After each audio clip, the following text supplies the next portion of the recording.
Welcome back to TFR. From time to time, we like to feature some of the greatest hits of all time. Today is one of those days as we dig deep into the archive and replay one of the most popular episodes. We hope you enjoy it as much as folks did the first time around. Here it is. Welcome to the podcast about venture capital, where investors and founders alike can learn how VCs make decisions and reach conviction. Your host is Nick Moran, and this is The Full Ratchet. Nicole Quinn joins us today from Silicon Valley. She is general partner at Lightspeed Venture Partners, an early-stage venture fund investing in consumer and fintech. She holds board seats in companies like Calm, Cameo, Lunch Club, Goop, and Rothy's. Prior to Lightspeed, she was a partner at Ramco VC. Nicole, welcome to the show. Thanks so much for having me, Nick. So give us your, short story, your path sort of to venture and startups. Yeah, sure. So I actually I have a very entrepreneurial father and a very curious mother. So I feel like those two qualities have definitely had big impacts on me. So I started by helping my father build online pharmacies in the 1990s, which was too early to be doing that. And so I always think you learn more from the ones that don't work out than the ones who do. So learned a ton of lessons doing that with him. Then I studied math and graduated into a time where it was cool to go into finance. And so I actually then went into finance and spent, nearly a decade at Morgan Stanley. And not in investment banking, because the hours killed me after doing that for 1 year. Most of the time was in equity research and sales.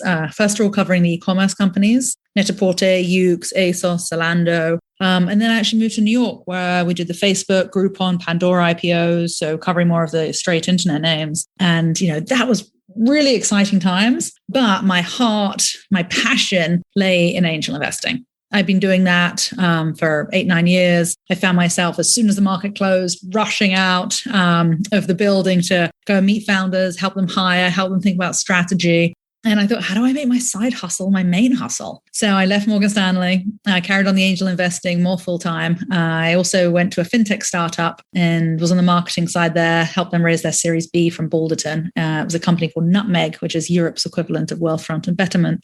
And then I came to business school, which has brought me out to Silicon Valley. And I had a startup, which I pitched to Lightspeed and was just blown away by Lightspeed and the types of questions they were asking me. And really, they helped me think in a much deeper way to how others were, questioning me at that time. And so built a relationship with them, came on board 6 years ago.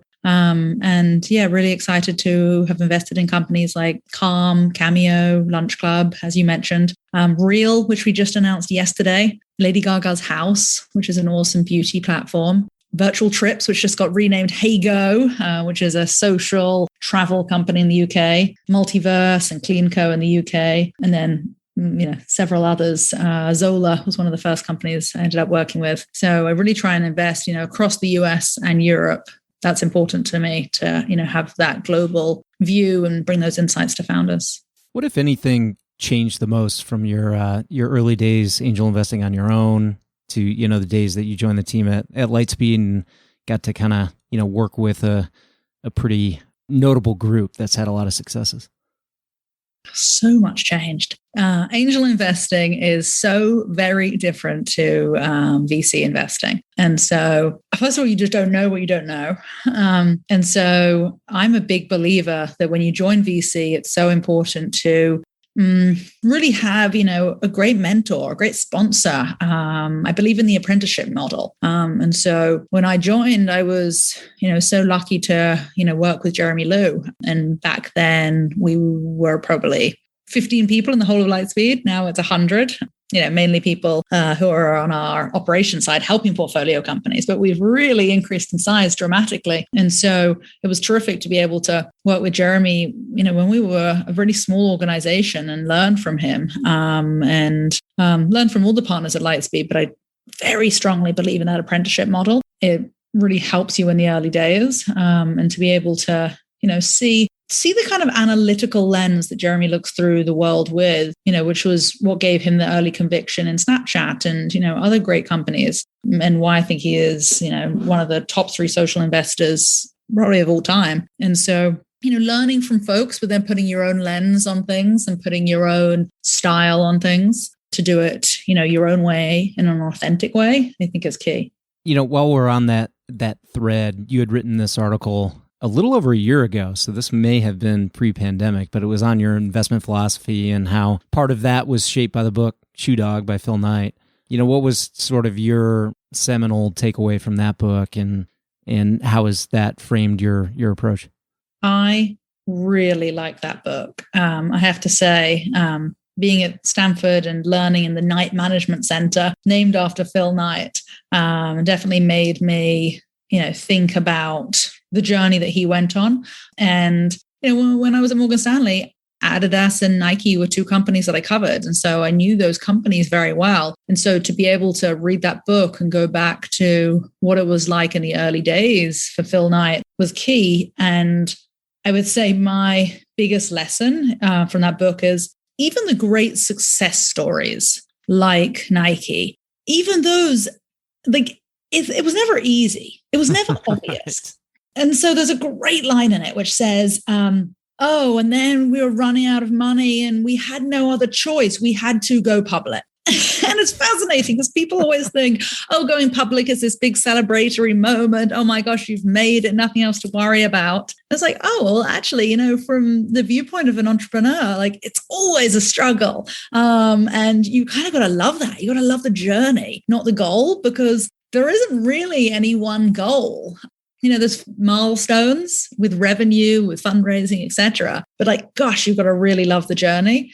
And I always try and be, that true partner, that true sounding board to founders to help them, yes, focus on what matters, but also just really be there for them because, hey, it's probably going to be a 10 or 15-year journey before it goes well. So as you mentioned, the firm has evolved quite a bit and the number of folks at the firm has expanded. Can you kind of bring us up to date on the thesis, where you guys focus, sectors, stages?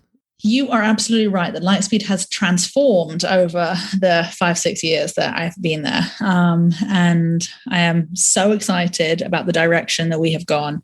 Lightspeed now has over 10 billion assets under management. We're currently operating out of a $4.2 billion fund. That is about 900 million into early stage investments, seed A and B rounds. Then we have a select fund for B and beyond. And in this fund family, we actually have a global growth fund, which is sort of $1 billion plus opportunities where we invest, across all countries for that one. And the good thing is that half of our growth funds actually goes into companies we've already invested in. So it gives peace of mind to the founders that there's money to continue to invest. I'm a big believer that actions speak louder than words. And so if you look at some of our companies like blockchain, like Trip Actions, these are companies where we've put hundreds of millions of dollars into these companies over their life cycle. And so, really supporting the founder with, capital and so much more. We try to be the capital provider for life for our portfolio companies.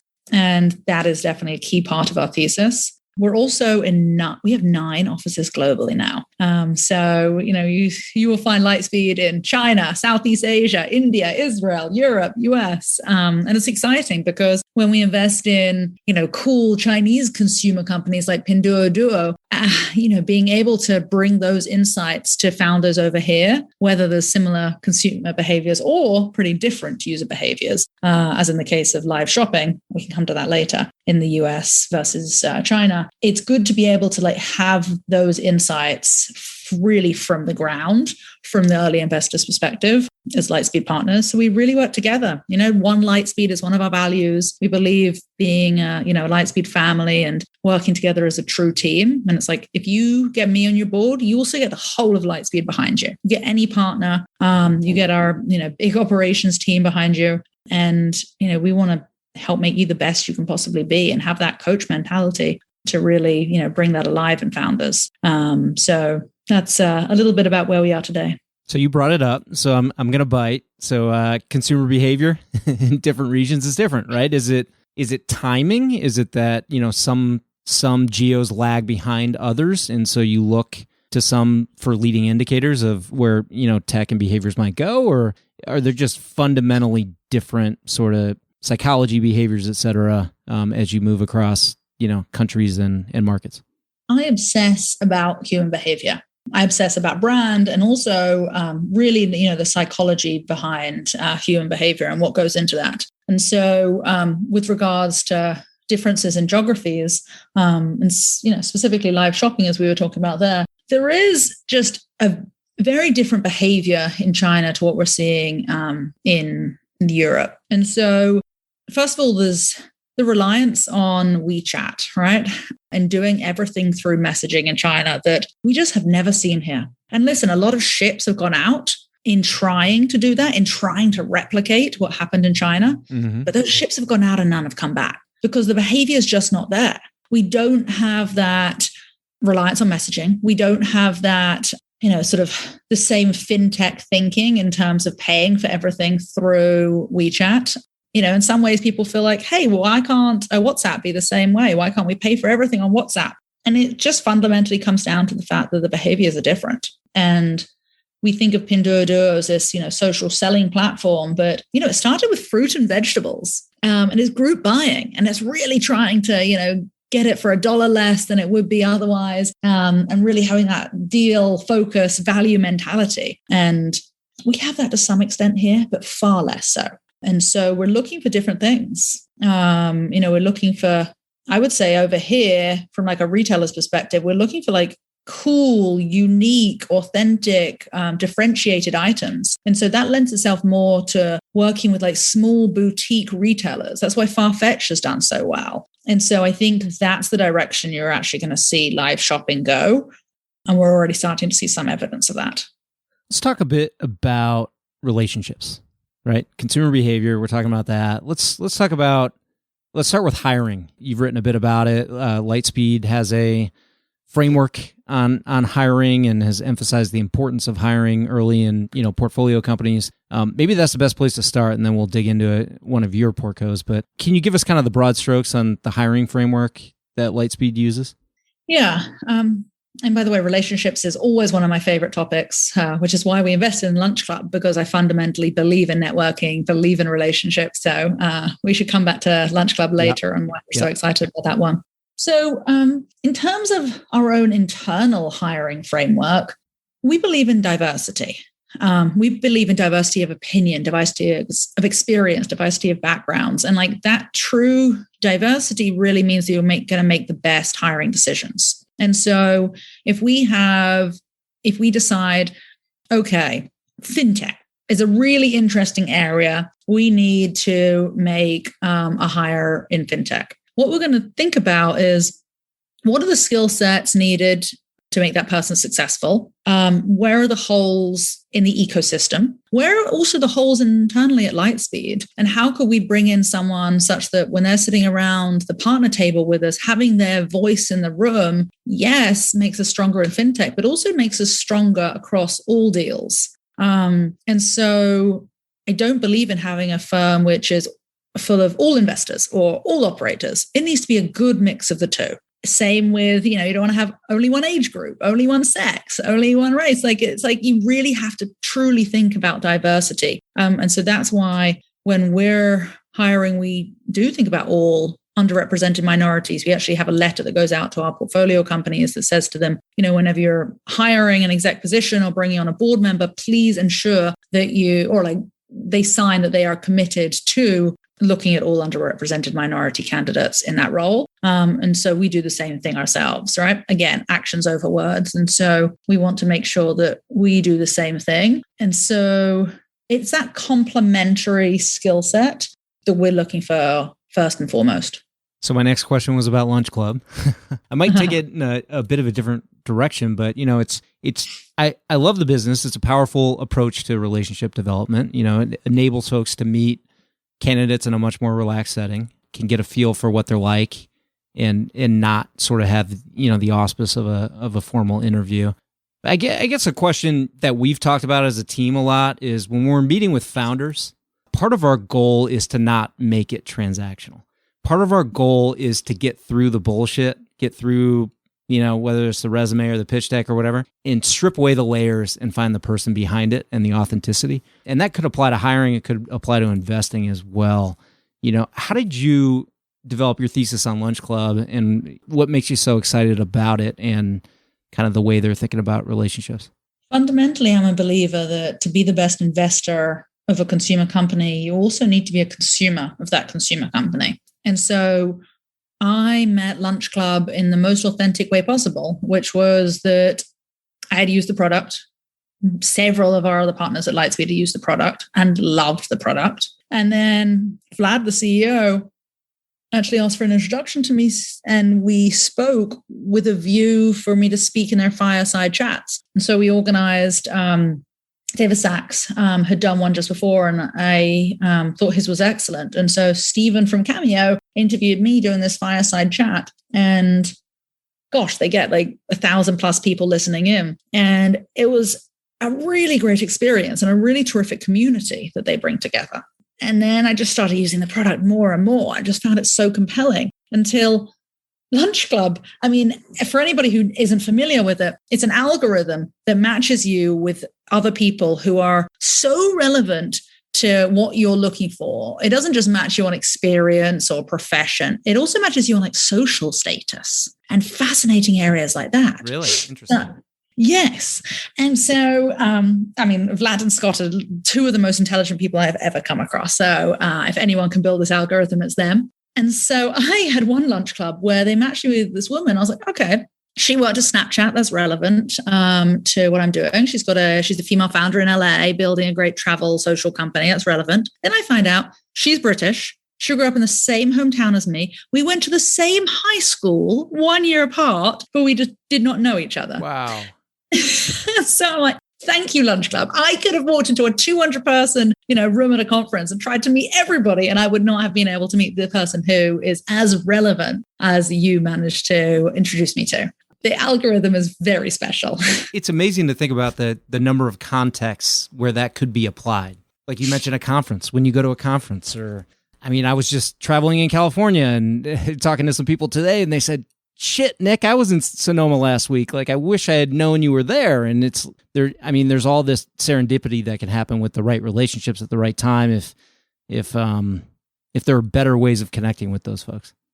Yeah, so true. Lunch Club has, connected people who have gone on to found businesses together, who have introduced the people to the next investors. So they are, connecting people, and not just in Silicon Valley. I would say that like the tech ecosystem is probably 20% of what we do. We do a huge amount in philanthropy, finance, art, like healthcare. So it's terrific to be able to introduce people in so many different ecosystems.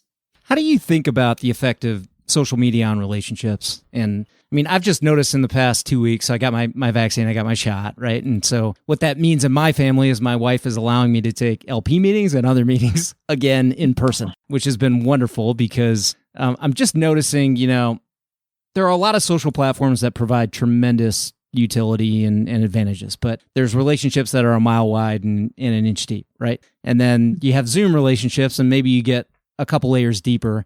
But when you sit down with somebody in person, especially over a meal, the relationship density and the level of conversation can get, somewhere completely different. And so, I just kind of want your take. You have such a lens on social and all these things, but, how relationships are going to be affected over time with, not being able to achieve that same level of authentic connection with folks when it's just over chat or the internet.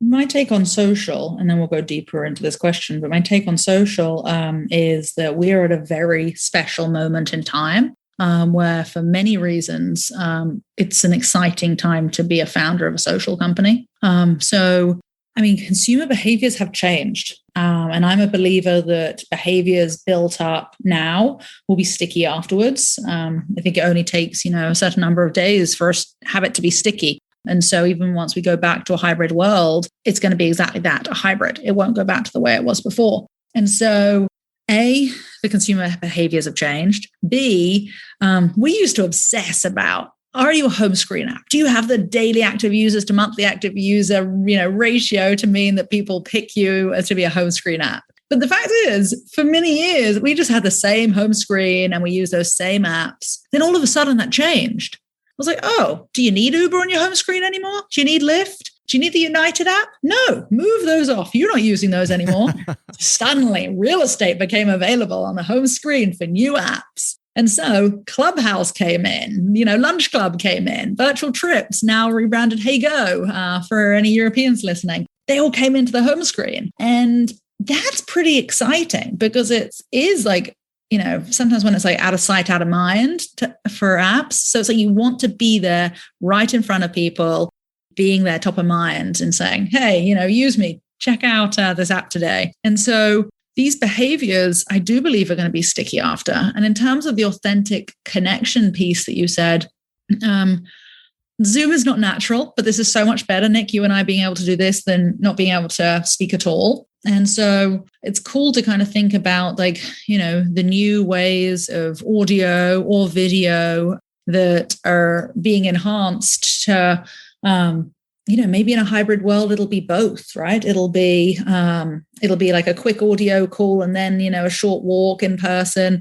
back to like a video meeting afterwards. The world has definitely sped up through the rise of these new social apps. That will not go back. So I think it'll be a hybrid of in-person and these new apps going forward. Nicole, are you bullish or bearish on Clubhouse? No comment. No comment. There was news today. That supposedly Twitter is considering an acquisition. I don't know if you saw that on the cover. I did see that. They were considering an acquisition at $4 billion. Yeah, I did see that. I mean, listen, I was just on a Clubhouse. It allowed me to connect with some European founders. And so, there's definitely, great ecosystems being built there. Steph Simon, who I think is one of the most brilliant community people I've ever met. She's been a friend of mine for 10 years and she's over there. So anyone who brings Steph on is terrific in my book.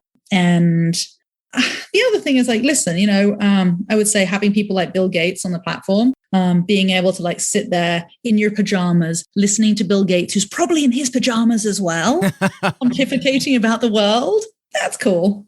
It's cool. Yeah. I'm a little more bearish on it than bullish. But clearly if Twitter is looking at 4 billion, there's something there. But anyway, maybe a topic for another time. Nicole, can you talk to us about some of the early indications that you see in a company that signal to you that maybe a true brand is being built? Are there some must-haves versus nice-to-haves when you're looking at? For me, a true brand is not everything, but my God, it's close to it. So people think of brand as something that is true for a direct-to-consumer company. And yes, it's true for them. It's also true for pretty much every company. If you're an insurance business, let me tell you, Geico, State Farm, they spend a huge amount of money thinking about brand, and it has worked. So, whether you're a marketplace, a fintech company, a SaaS business, think about brand. It is key. And when we did the Facebook IPO, the fact that it was a household brand name was really what was so special. And so it is key. So here are the 5 things that I look for as leading indicators of a true brand being built. 1 is the consumer NPS, or any form of measurement of how much consumers enjoy your product. I particularly like the question, how disappointed would you be if this product went away? I think that's the best way of asking that question. Number 2 is some form of repeat rate. So it's do customers like this so much so that they're coming back time and time again? And so retention, repeat rate for your business.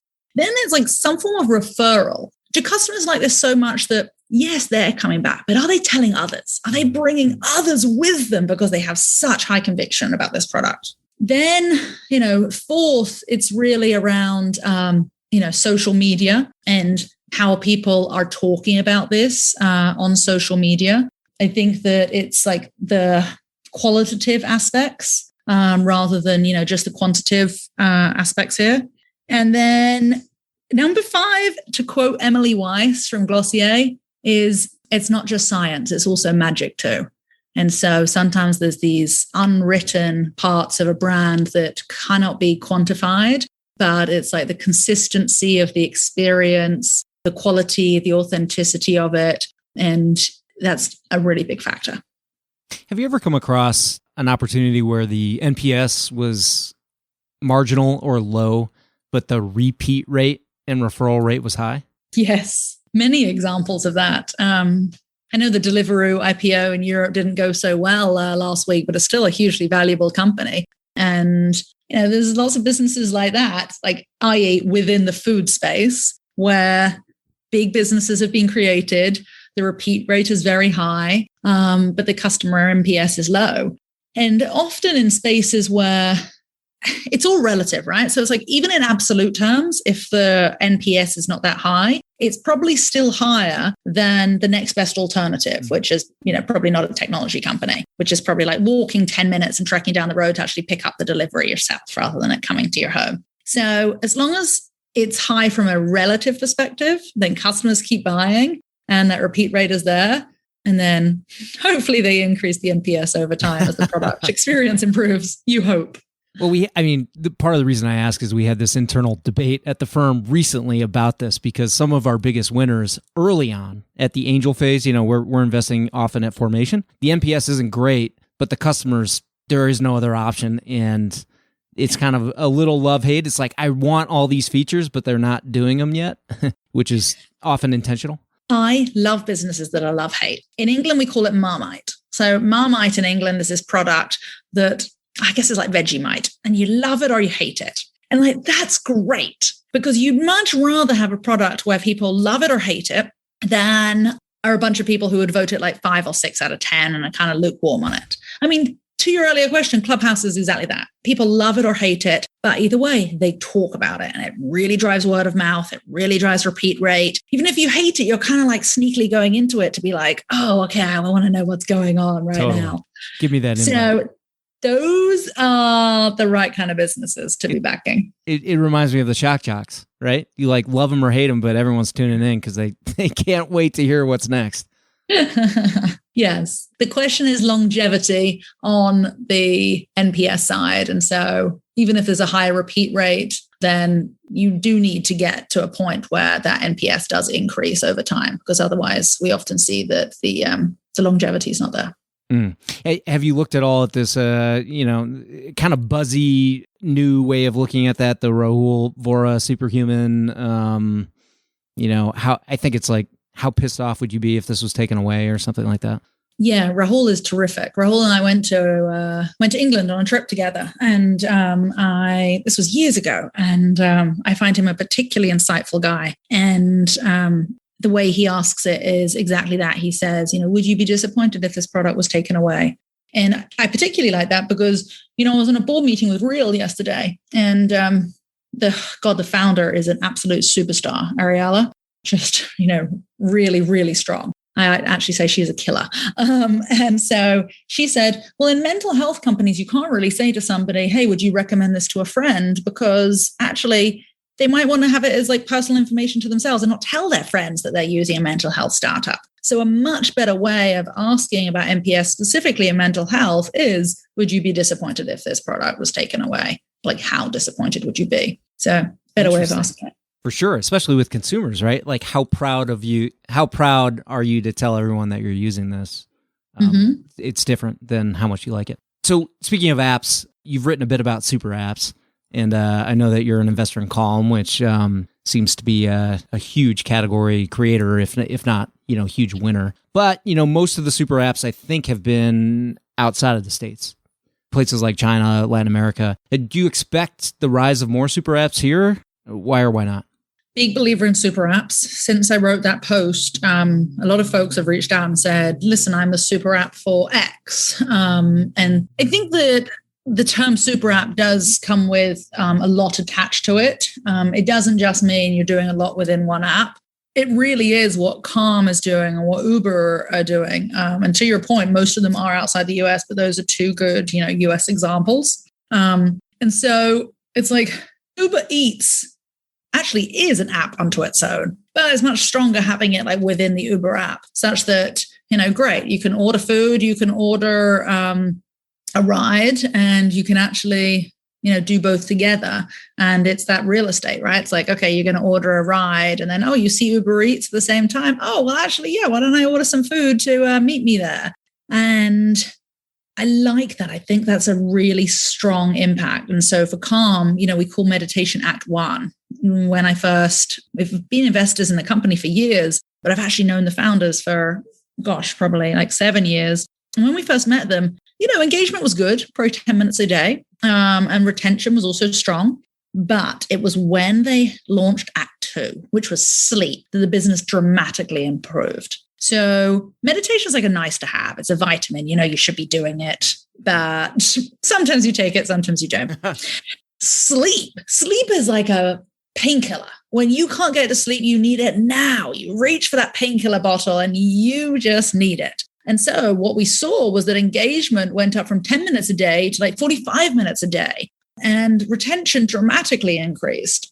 And also conversion really increased, because you're not thinking, oh, should I do this? You're thinking, I can't get to sleep and I need to listen to Stephen Fry read to me about the lavender fields in Provence right this moment. And I mean, talk about being a consumer of the products you invest in, but I can't fall asleep without Calm now. And so, what's Act 3 for Calm? Act 3 is probably the B2B business. They have done tremendously well on B2B. And it's also the healthcare side of things. There's real sort of clinical efficacy behind what's going on. And I'm pretty excited about that direction for the company. So it definitely is a super app in the many different areas that are complementary and add to one another in the app. Seems reasonable that insurance premiums could be driven down if you can show, efficacy and improvement in sleep and other wellness characteristics.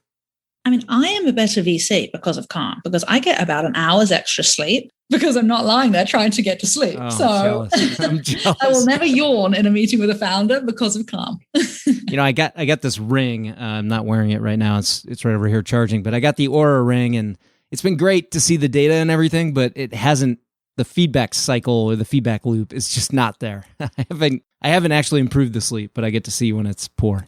Yeah, people do love the Aura rings. One of my partners, Jeremy Liu, he swears by it. I need to try it. Nicole, what do you need to get better at? I'm a big believer that as human beings, we have 2 ears and 1 mouth, and we should always be using them in that proportion. Always listen twice as much as you speak. I never usually talking this much. I'm always the one who's, asking the questions and just listening in a pitch meeting. But I think that we can always get better at listening. And so I want to focus on being more present and truly listening, deeply hearing someone. What advice would you leave the listeners with, whether founders or investors? Really think big. And if you think you're thinking big, think even bigger, especially post-COVID, because the world really has sped up and these behaviors will be sticky afterwards.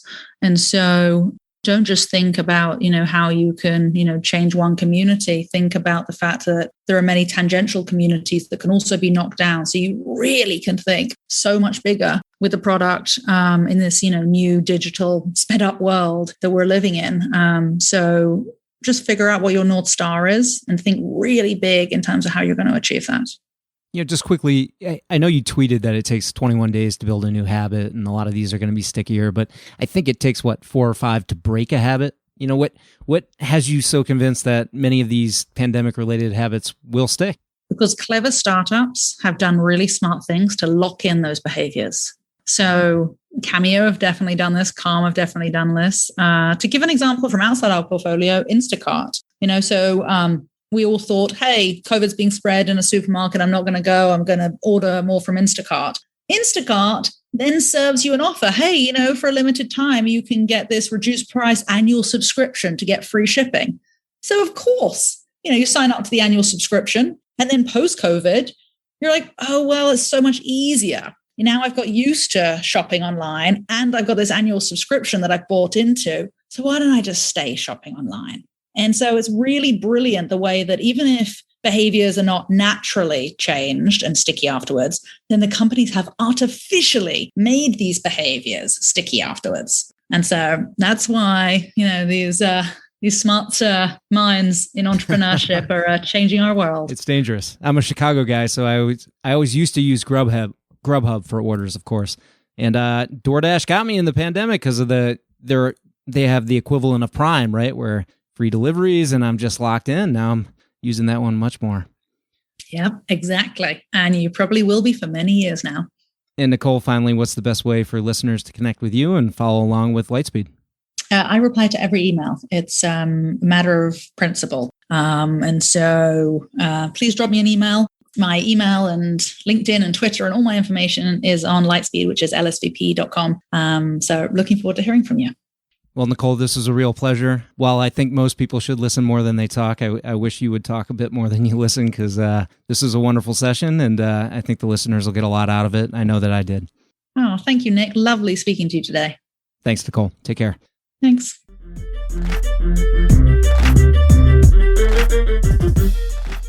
All right, that'll wrap up today's interview. If you enjoyed the episode or a previous one, let the guest know about it.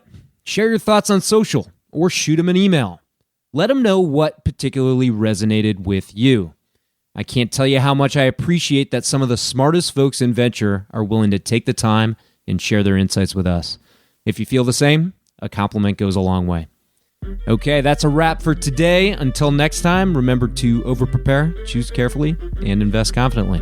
Thanks so much for listening.